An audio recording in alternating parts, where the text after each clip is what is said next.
Если вы тренируете подтягивания на протяжении хотя бы 3-4 месяцев регулярно или дольше, а результат вас не устраивает, вам однозначно нужно менять подход к тренингу, и это видео вам поможет разобрать ошибки.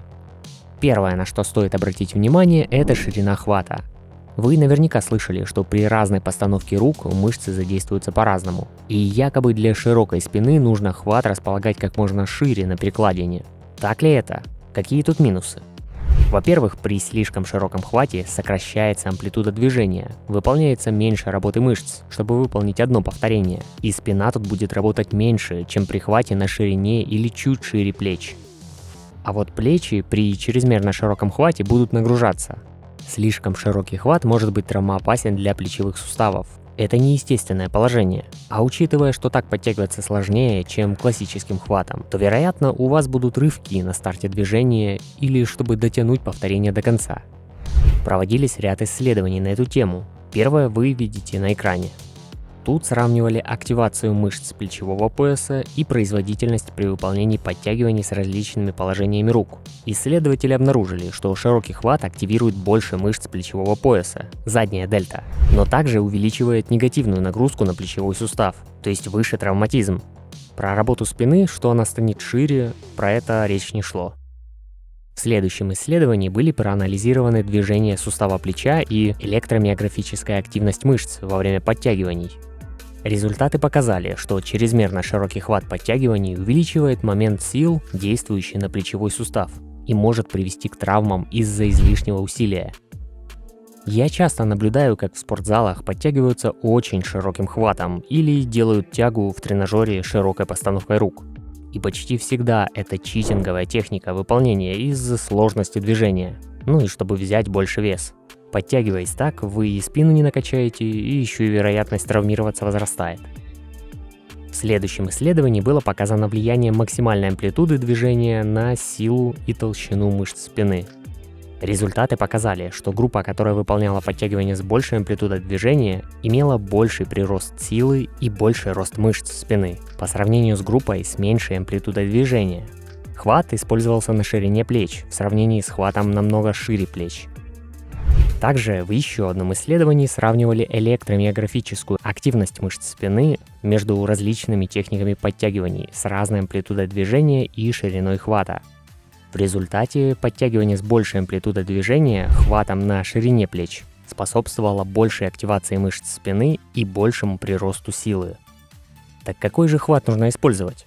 Я рекомендую чуть шире плеч, буквально размером с ваш кулак.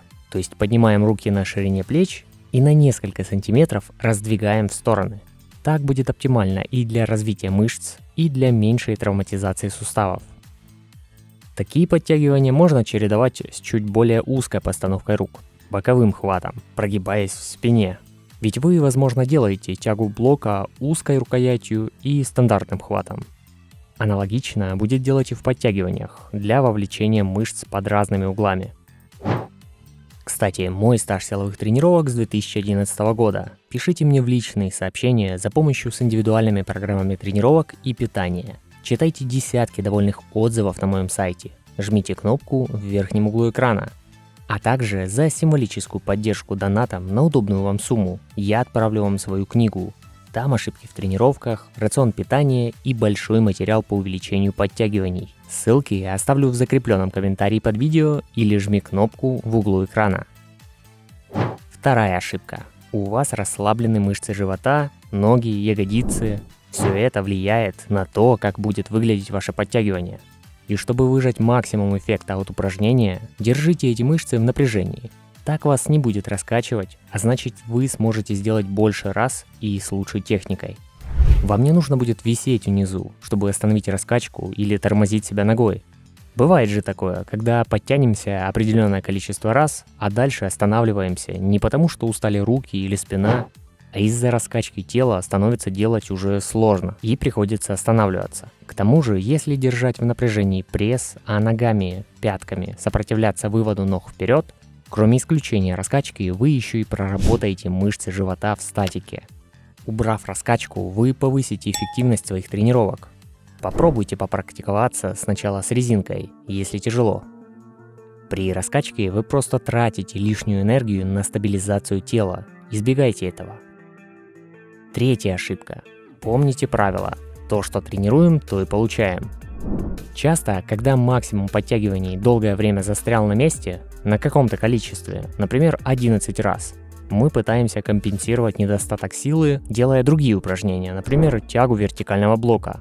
Движение ведь на первый взгляд похоже, но есть ли в этом смысл? Обратимся вновь к исследованиям. Эти результаты подтвердили, что, казалось бы, аналогичные упражнения подтягиваний и тяги в блоке не были особо связаны между собой и не заменяют друг друга в тренировках.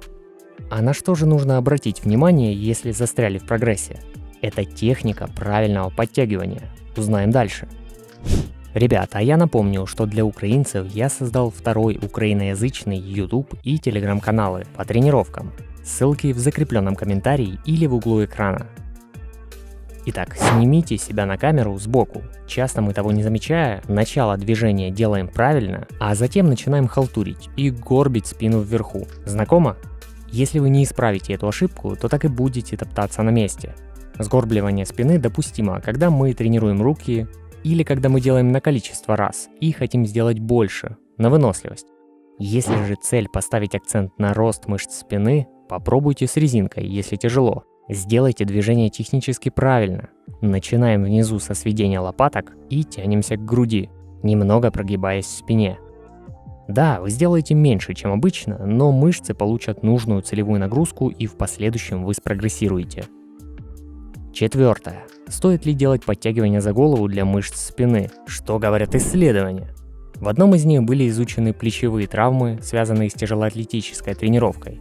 В результате подтягивание за голову вызывало увеличенный риск растяжения, разрыва мышц и повреждения сухожилий в плечевом суставе. Следующее исследование проводилось среди элитных пловцов, у которых и так повышенный травматизм плеча. В эксперименте они выполняли дополнительно подтягивания за голову. По результатам исследований было выявлено, что пловцы, которые выполняют подтягивания за голову, имеют повышенный риск развития плечевых травм. А это, например, растяжение, воспаление сухожилий и другие повреждения плечевого сустава. Не делайте подтягивания за голову, а особенно широким хватом. У большинства людей анатомически не будет хватать гибкости в плечах, чтобы выполнить упражнение технически правильно. Вы будете уводить локти сильно назад и ставить плечи в неестественное положение. А еще и шею можете защемить. Все то же касается и тяги вертикального блока. Когда устанете, вы начнете делать рывки и, что еще больше негативно нагрузит локти и плечи. Возможно, у вас возникают дополнительные вопросы, так не стесняйтесь и оставляйте в комментариях под видео. Подпишись на канал и поставь палец вверх. А если вы хотите обсудить и решить свой вопрос по тренировкам, то я предложу вам присоединиться в наш чат атлетов между несколькими тысячами спортсменов в Telegram-канале. Там же вы найдете мои статьи с разбором полезных тем в тренировках и различные дополнения к видео. Все ссылки в закрепленном комментарии или жми кнопку в углу экрана. И смотрите другие видео на канале Владарович.